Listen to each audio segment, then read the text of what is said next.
You're traveling through another dimension.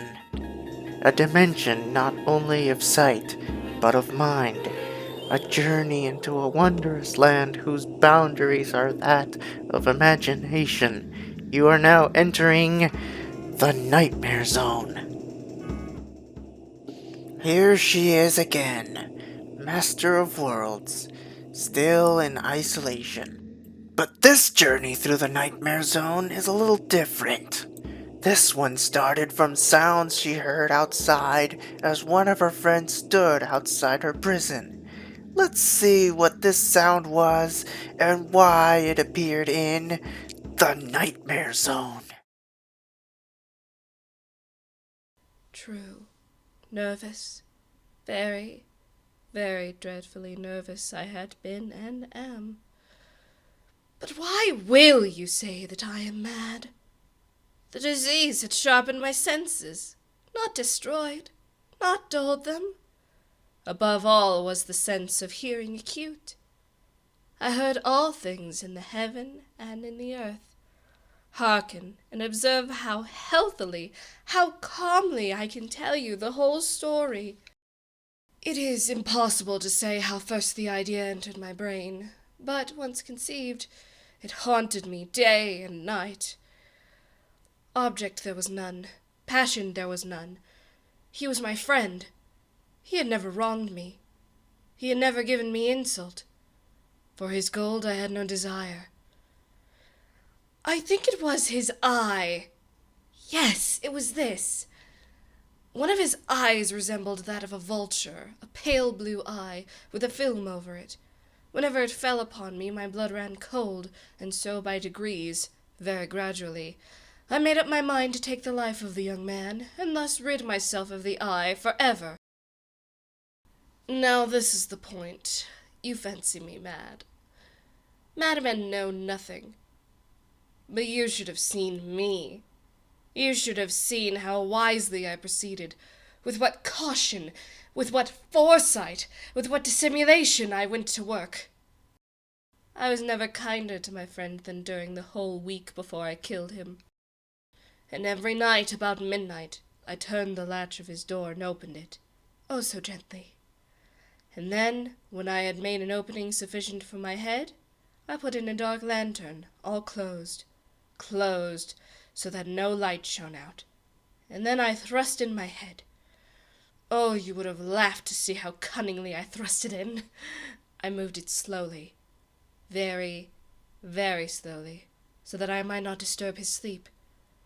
It took me an hour to place my whole head within the opening so far that I could see him as he lay upon his bed. Ha! Would a madman have been so wise as this? And then, when my head was well in the room, I undid the lantern cautiously. Oh, so cautiously. Cautiously, for the hinges creaked. I undid it just so much that a single thin ray fell upon the vulture eye. And this I did for 7 long nights. Every night, just at midnight. But I found the eye always closed, and so it was impossible to do the work, for it was not him who vexed me, but his evil eye. And every morning when the day broke, I went boldly into the chamber and spoke courageously to him, calling him by name in a hearty tone, and inquiring how he had passed the night. So you see, he would have been very profound indeed to suspect that every night, just at 12, I looked in upon him while he slept. Upon the 8th night, I was more than usually cautious in opening the door. A watch's minute hand moves more quickly than did mine. Never before that night had I felt the extent of my own powers, of my sagacity.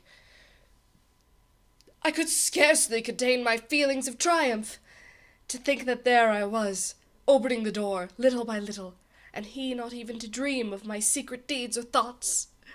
I fairly chuckled at the idea, and perhaps he heard me, for he moved on the bed suddenly, as if startled. Now you think that I drew back, but no.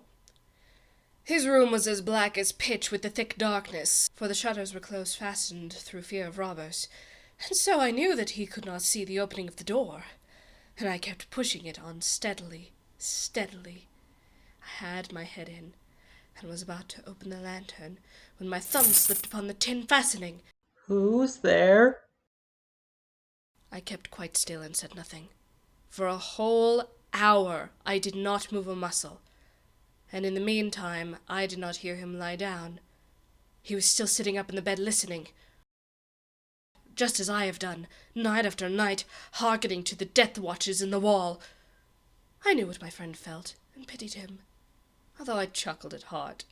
I knew that he had been lying awake ever since the first slight noise, when he had turned in the bed. His fears had been ever since growing upon him. He had been trying to fancy them causeless, but could not. He had been saying to himself, Oh. Oh, it's just the wind. Nothing to be afraid of. yes, he has been trying to comfort himself with these suppositions, but he had found all in vain.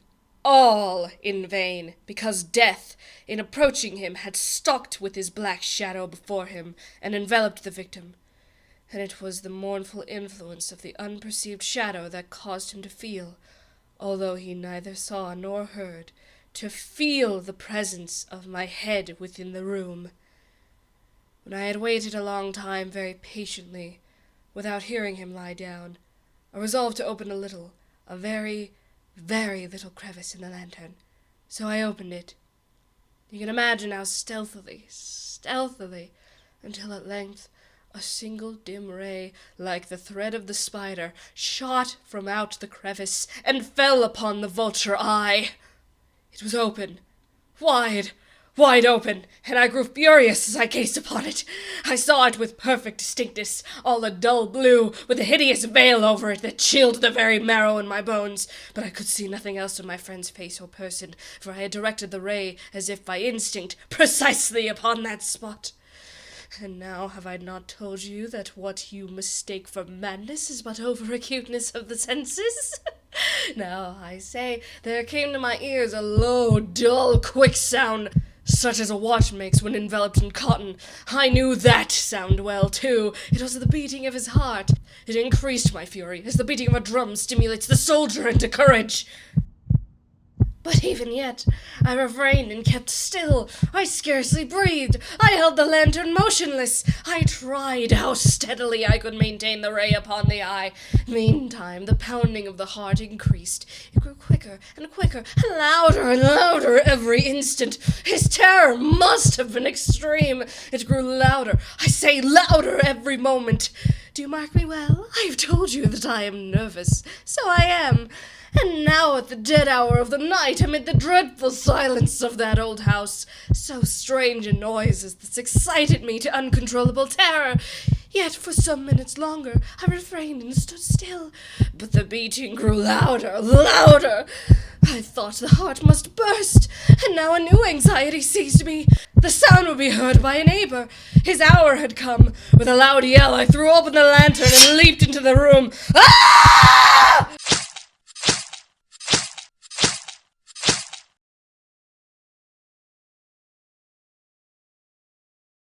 I then smiled to find the deed so far done. But for many minutes the heart beat on with a muffled sound. This, however, did not vex me. It would not be heard through the wall. At length it ceased. He was stone dead. His eye would trouble me no more. If still you think me mad, you will think so no longer when I describe the wise precautions I took for the concealment of the body. The night waned, and I worked hastily but in silence. First of all, I dismembered the corpse. I cut off the head and the arms and the legs. I then took up 3 planks from the flooring of the chamber and deposited all between the scantlings.